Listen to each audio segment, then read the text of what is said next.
10월 21일 수요일 새벽예배 본문의 말씀은 시편 128편 말씀이 되겠습니다. 시편 128편 1절로 6절까지 말씀을 통해서 함께 은혜를 나누도록 하겠습니다. 자, 지금 저희는 시편 120편부터 134편까지 총 15편이 성전 순례시에 해당합니다. 그래서 지금 저희는 계속해서 성전으로 올라가는 노래라고 성경에 그렇게 알려주고 있는 성전 순례시, 즉 시온, 하나님의 성전을 바라보면서 순례자가, 믿음의 사람이 그 성전으로 가면서 지금 고백하고 있는, 또 하나님을 찬양하는 그런 내용에 대한 말씀이 성전 순례시에 해당하는데, 120편부터 134편 총 15편이 성전 순례시에 해당합니다. 그 중에서 이제 4편이 다윗이 쓴 시고 1편이 솔로몬의 시고, 그러면 10편은 작자 미상입니다. 그래서 15편 중에 10편은 저자를 우리에게 알려주고 있지 않습니다, 성경은.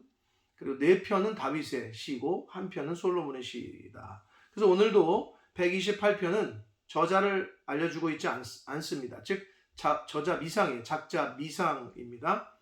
그리고 성전에 올라가는 노래, 성전 순례시에 해당하는데, 내용상은 지혜시에도 해당하는 그런 말씀이 되겠습니다.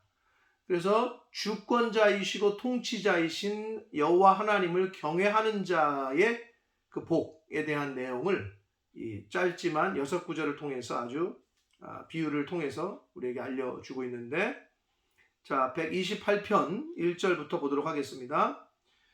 여호와를 경외하며 그의 길을 걷는 자마다 복이 있도다. 복이 있도다. 어떤 사람이 복이 있느냐? 첫 번째, 하나님을 경외하는 자. 복이 있는 사람의 조건이에요. 두 번째, 하나님의 길, 그의 길을 걷는 자가 복이 있다는 거예요. 하나님을 경외하고 하나님이 말씀하신 대로 사는 자. 즉 그의 길할 때의 길은 인생 길 할 때 인생의 그 길이라고 표현하는 그 의미는 삶의 방식이나 행동 양식, 행동 방식들을 말하는데, 결국 하나님의 말씀대로, 하나님이 하라 하는 대로, 하나님이 가라 하는 대로 가고 하고, 또 하지 않을 건 하지 않는 그러한 삶을 사는 자가 복이 있다. 두 가지 조건, 여호와를 경외하는 자, 하나님의 말씀대로 순종하며 사는 자가 복이 있다라고 1절에 말을 하면서, 구체적인 하나님을 경외하고 그의 길을 걷는 자, 하나님의 말씀대로 순종하며 사는 자의 구체적인 실예를 인간의 의지로 가능한 부분에서의 복과 인간의 의지로서는 될 수 없는, 가능하지 않은 부분에서의 복을 나눠서 이야기를 하는데, 자, 2절을 보시면, 내가, 여기서 2인칭 너는 하나님을 경외하고 하나님의 말씀대로 순종하며 사는 복 있는 자를 말합니다. 내가 내 손이 수고한 대로 먹을 것이라. 내가 복되고 형통하리로다. 하나님을 경외하고 하나님의 말씀에 순종하는 자가 받는 복의 첫 번째가 내 손이 수고한 대로 먹을 것이래요.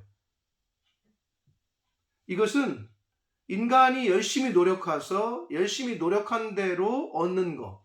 근데 여러분, 열심히 노력하면 노력한 대를 얻어야 되잖아요. 그러나 예나 지금이나 열심히 노력했는데 뭐 천재지변이 일어난다든지 전쟁이 일어난다든지 뭐 이런 우리 인간이 할 수 없는 부분이 일어나면은 그럼 막 어떻게 할 수가 없잖아요. 얻을 수가 없다고, 열매를, 결과물을. 그 말은 곧 내 손이 수고한 대로 먹는 거는, 인간이 열심히 노력한 대로 얻을 수 있는 것 자체는 하나님의 은혜와 돌보심, 그리고 지켜주심을 뜻한다는 거예요. 그래서 인간이 열심히 한 대로 하나님이 지켜주시고 보호하셔서 그대로 먹게 하신다. 결과를 얻게 하신다. 이것이 복이라는 거예요. 누가 받을 복? 하나님을 경외하고 하나님의 말씀에 순종하는 자가 받는 복이에요. 우린 당연히 내가 열심히 하면 내가 결과를 얻겠지. 여러분, 그러나 당연하지 않습니다. 농부가 아무리 열심히 남들보다 열심히 일찍 일어나고 늦게 가면서 늦게 집에 가고 해서 그 농작물을 가꾸고 했는데 통수가 나, 가뭄이 나. 그럼 내가 열심히 수고한 대로 못 먹는 거예요. 결과를 얻을 수가 없다고. 즉 하나님이 돌보시고 하나님이 은혜 주셔야만 가능한 거예요. 그것도. 그래서 하나님을 경외하는 자, 하나님의 말씀에 순종하는 사람은 어떤 복이 있느냐? 수고한 대로, 열심히 수고한 대로 그 결과물을 얻는 복이 있을 것이다. 그리고 형통하게 되는 복이 있을 것이다. 라고 말씀합니다. 자, 이 부분은 인간이 자신의 의지로 가능한 거죠. 내가 열심히 수고해. 그건 내가 할 영역이야. 그리고 그렇게 열심히 수고해서 하나님께서 또 지키시고 보호하셔서 결과물을 얻게 하신다. 그런 그 복에 대해서 얘기를 했고 3절부터 이제 6절까지 해서는 인간의 의지로 될 수 없는 복에 대해서 이야기를 하시는데 자녀에 대한, 가정에 대한, 그리고 공동체와 후손에 대한 이야기를 하십니다. 자, 3절을 보시면 내 집 안방에 있는 내 아내는 결실한 포도나무 같으며 내 식탁에 둘러앉은 자식들은 어린 감람나무 같으리로다. 가정에 대한 이야기를 합니다. 아내가 결실한 포도나무, 포도나무와 감람나무, 자식은 감람나무의 비유를 하고 있는데 여러분 포도나무는 포도송이가 막 많이 여러 개 한 송이에도 여러 개가 알맹이가 맺히잖아요.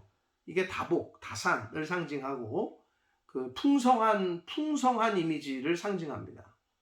그래서 하나님께서 그 아내를 통해서 많은 자녀들을 허락하신다는 거예요. 여호와의 기업이라 그랬어요. 그리고 상급이라 그랬어요. 자녀는 그렇게 풍성한 자녀들을 허락하신다. 그리고 감람나무의 비유를 했는데 어린 자식들은 구약에서 이스라엘 백성들에게 있어서 포도나무와 감람나무는 그 하나님의 언약 백성들, 이스라엘 백성들을 상징하는 것으로 주로 쓰여요. 구약에서, 성경에서.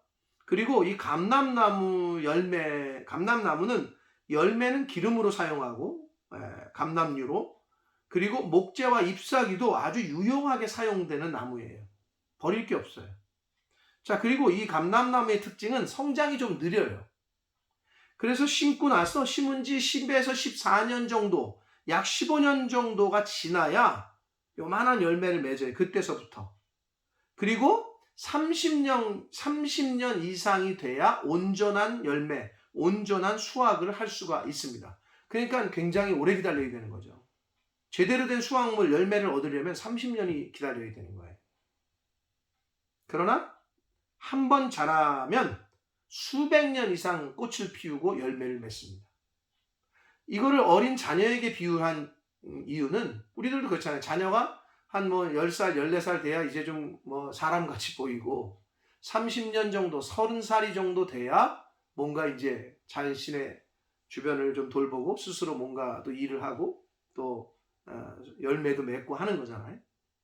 그리고 그 자녀를 통해서 후손의 후손이 자라나게 되는, 번성하게 되는 그러한 비유로 감람나무를 자녀의 비유를 한 것입니다. 포도나무는 풍성한 어떤 이미지, 그리고 어린 감람나무는 자녀들, 한 번 심어 놓으면 좀 느리긴 하지만 30살 정도 됐을 때 30년이 지나면 열매를 거두고, 그러나 한 번 심어 놓으면 수백 년 동안 유지가 되는 그러한 나무, 생명력이 있는 자녀들이 자녀의 자녀, 후손이 번성하는 그러한 비유로 자녀들을 감람나무에 비유를 했습니다. 결국은 가정의 그런 복을 받고 그 아내나 자녀들은 그 자식의 복은, 아내를 통한 그 풍성한 많은 자녀들을 얻는 복은 인간의 의지로 할 수가 없어요. 하나님이 자녀를 주셔야, 자식을 주셔야 얻을 수 있다는 거예요. 근데 하나님을 경외하고 하나님의 말씀에 순종하는 자가 받는 복이 이런 복이라는 거예요. 4절을 보면 여호와를 경외하는 자는 이같이 복을 얻을 것인데, 5절 어떤 복이냐? 여호와께서 시온에서 내게 복을 주시는데 너는 평생에 예루살렘의 번영을 보며, 그랬습니다. 여호와께서 시온에서 내게 복을 주신다. 시온은 시온산, 성전이 있는 곳, 하나님의 임재를 상징하는 곳이에요. 그러니까 하나님께서는 하나님의 교회, 성전에서 복을 주신다는 거예요. 그럼 그래서 교회가 그렇게 중요한 거예요.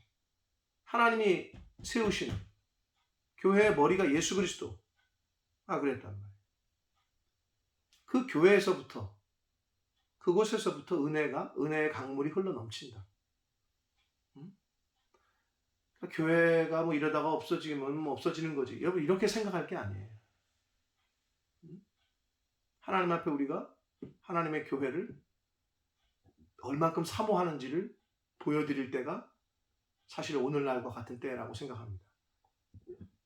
평상시보다 더 하나님의 교회에 대한, 하나님의 집에 대한, 하나님의 임재를 갈망하고 소망하고 그 마음을 저와 여러분이 보여드릴 때가 오늘날과 같이 이런 상황에 처했을 때가 더욱더 그래야 할 때라고 여겨집니다.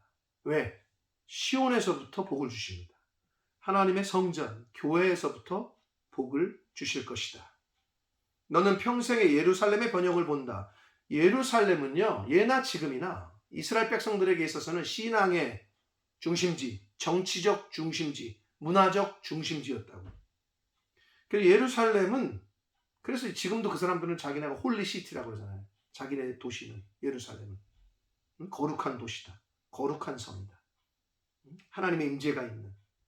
그런데 그 번영을 본다는 의미는 공동체가 계속, 그 나라가 계속 잘 된다는 걸 본다는 거예요. 그 나라가 계속 잘 돼, 공동체가 받는 복을 의미합니다. 6절을 보시면 내 자식의 자식을 볼지어다. 이건 후손에 대한 복을 말합니다. 자, 그래서 3절에서는 가정, 자녀의 복이라고 한다면 5절은 공동체가 받는 복, 6절은 후손들이 받는 복, 자식의 자식을 볼지어다. 이스라엘에게 평강이 있을지로다 라고 끝맺고 있습니다. 사랑하는 성도 여러분, 오늘 이 128편에서 주시는 메시지는 아주 간단하지만 중요합니다. 하나님을 경외하는 자, 그리고 하나님의 말씀대로 순종하며 사는 자가 받는 복은 개인도 개인이지만 가정, 자녀의 복, 그리고 공동체의 복, 그리고 자녀의 그 후손의 후손이 대대손손 잘 되는 복을 주신다고 말씀하고 있습니다. 그러므로 바라기는 하나님을 경외하는 삶을 사는, 그런 인생을 사는 저와 여러분 되시기를 축복합니다. 그리고 하나님의 말씀대로 그의 길을 걷는 자, 하나님이 말씀하신 대로 순종하며 인생을 살아가는 자가 되시기를 축복합니다. 그러할 때 하나님께서 오늘 성경에 말씀하신 대로, 이 시편의 기자를 통해 말씀하신 대로 하나님을 경외하고 하나님의 말씀에 순종하며 사는 인생을 사는 자가 받는 복, 개인과 가정과 자녀들과 그 공동체와 후손의 후손이 잘 되는 복을 하나님을 경외하고 하나님의 말씀대로 순종하는 그 사람이 받게 될 줄 믿습니다. 그 사람이, 하나님을 경외하고 하나님의 말씀대로 순종하는 그 사람이 바로 저와 여러분이 되시기를 예수 그리스도 이름으로 축복합니다. 기도하겠습니다. 살아계신 하나님 아버지, 오늘도 새날 주시고 생명 주시고 하나님의 말씀을 전하고 듣게 해 주심으로 하루를 시작하게 하시니 아버지 감사합니다. 하나님께서 생명을 주시고 새날을 주셨기에 오늘 하루라는 시간을 맞이합니다. 아버지, 오늘 말씀하신 것을 가슴에 기억하고 마음에 담고 하나님을 경외하는 삶, 하나님의 말씀대로 순종하는 삶을 살아 오늘 성경에 말씀하신 대로 개인과 가정과 자녀들이 잘 되고 공동체가 잘 되며 자자손손 후손들이 잘 되는 복을 약속하셨는데, 바로 그러한 복을 받는 자, 여호와를 경외하며 하나님의 말씀에 순종하며 그의 길을 걷는 자, 그 사람이 바로 제가 되게 해주시고 이 영상을 보는 모든 하나님의 자녀들 한 사람 한 사람 모두가 될 수 있도록 주여 은혜 내려 주옵소서. 남은 인생을 하나님을 경외하는 삶을 살게 해주시고 하나님의 말씀에 순종하며 사는 복된 인생이 되도록 아버지 은혜 내려 주옵소서. 예수 그리스도 이름으로 축복함의 기도 올리옵나이다.